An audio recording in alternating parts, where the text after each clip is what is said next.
Hi, this is John Rowell for the Rowell Report. Today is Friday, October 24th, 2025. And so, what was your big news of the week? So much has happened. And I look at all the different news and I wonder what was the biggest news of the week? And was it that the King of England prayed with the Pope in Rome? Not really. The King of England was covering up, so to speak, trying to do good publicity for the royal family after all this bad news coming out about his brother um, Andrew, so who will be or who has already been stripped of the royal titles. So anyway, they needed something positive, and so the first time in 500 years that the King of England and the Pope has prayed together. Wow, incredible news. Well, not really, if you understand that the royal family in England is in a whole world of hurt, and it doesn't seem like they're going to come out of that anytime soon. So, also, that we had the news of another meeting of the Coalition of the Willing. Wow. What number meeting is that anyway? Is that the 10th meeting, the 12th meeting, the 50th meeting, the 100th meeting? I don't know. But they get together and they talk strong and firm, and they're united and are going to, you know, put an end to the authoritarian regimes that are taking away human rights and are war criminals. Um, so we had another meeting of the Coalition of the Willing, but that wasn't the biggest news of the week. We did have a special member of the Coalition of the Willing show up, and none other than Japan. So we can see in the future Japan, closing off one exit point for Russian ships, north of, or, by the Arctic Circle, and on the other end, it's going to be all those Finland icebreakers. So, anyway, we're starting to see the Coalition of the Willing, go global, and so, but that wasn't the biggest news of the week either. We also had the Russian advances in Pokrovsk, but that really wasn't news either. It was expected. The Russians arrived at Pokrovsk about a year or so ago, and they didn't advance into the city. They stayed outside in the city limits, and so basically it's been a year of Russia entering in slightly, retreating, drawing the Ukrainian troops out, bringing them out in the open, and then hitting them with artillery. So, but now Russia has accumulated the forces, accumulated the strategic positions, and is now closing off the city of Pokrovsk. And what's left is some Ukrainian soldiers who are hiding out in the most hardened defensive areas. They're not really able to do much, and they've been given an ultimatum from Russia to surrender or face the consequences. So they have until Monday to surrender. But that wasn't, for me, the biggest news of the week either.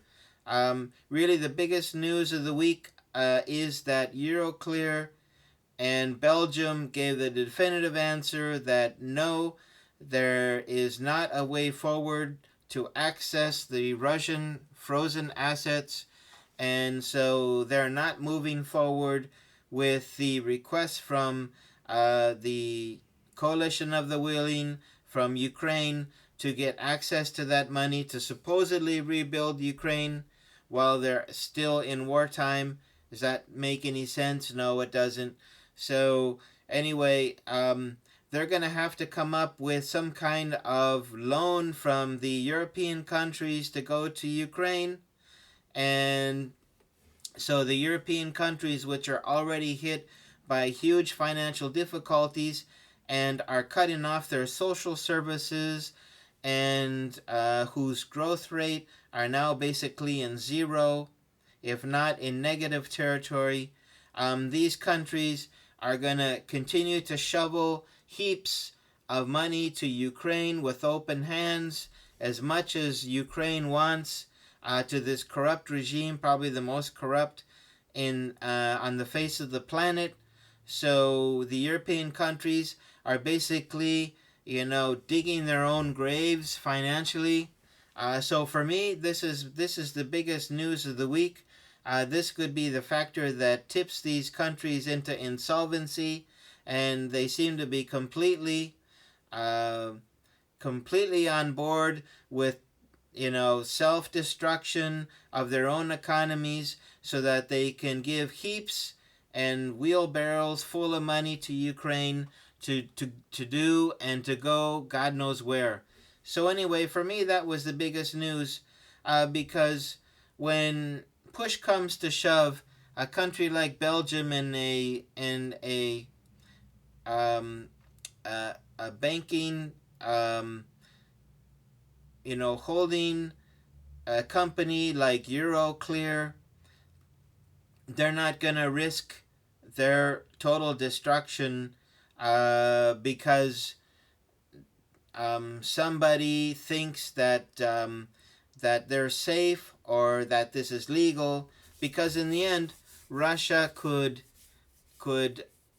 take them to court, and they could show that they have committed an illegal act, and in that case, then Belgium and Euroclear would be on the hook not only for the 300 billion, um, not only the interest that was earned, but for penalties. I mean, this could go up to 600 billion. So Belgium is like, gee, we would have to have the cash ready in hand if we were to lose this case. So we're not going to risk our financial health, to help Ukraine. And then they'll say, oh, we will, we really want to help Ukraine. We want to be their friend and all that, blah, blah, blah.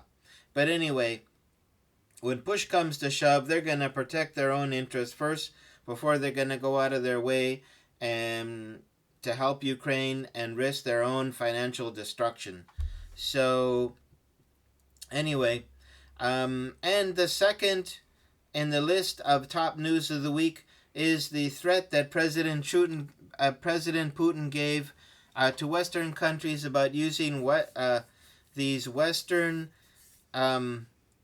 long-range missiles into Russia. So he gave a very specific threat if the countries that would send these missiles into Russia should be aware that if they were to do so, they would get an immediate and I guess you could call it a shock and awe response to their long-range missiles.